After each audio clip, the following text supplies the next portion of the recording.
जनसंवाद खबर में आपका स्वागत। घोसी थाना अध्यक्ष हुए सस्पेंड, सर्किल इंस्पेक्टर को मिली कमान। दरअसल घोसी थाना अध्यक्ष भावेश मंडल को कर्तव्यहीनता के आरोप में निलंबित किया गया है। सर्किल इंस्पेक्टर ओम प्रकाश को तत्काल घोसी थाना की कमान सौंपी गई है।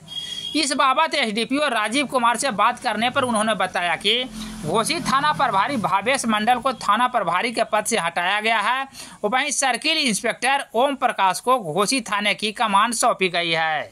हालांकि उनके द्वारा थाना प्रभारी को किस मामले में सस्पेंड किया गया है, इसकी जानकारी देने से इनकार करते हुए उन्होंने बताया कि इसके बारे में विशेष रूप से पुलिस अधीक्षक ही बता सकते हैं।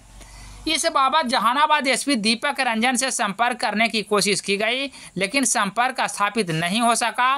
तत्काल घोसी थाना प्रभारी के हटाए जाने से इलाके के लोगों में खुशी व्याप्त है। इस संदर्भ में लोगों का बताना है कि भावेश मंडल के रहते हुए इलाके में क्राइम की घटनाओं में काफ़ी इजाफा हुआ था, जिससे लोग अपने आप को असुरक्षित महसूस कर रहे थे।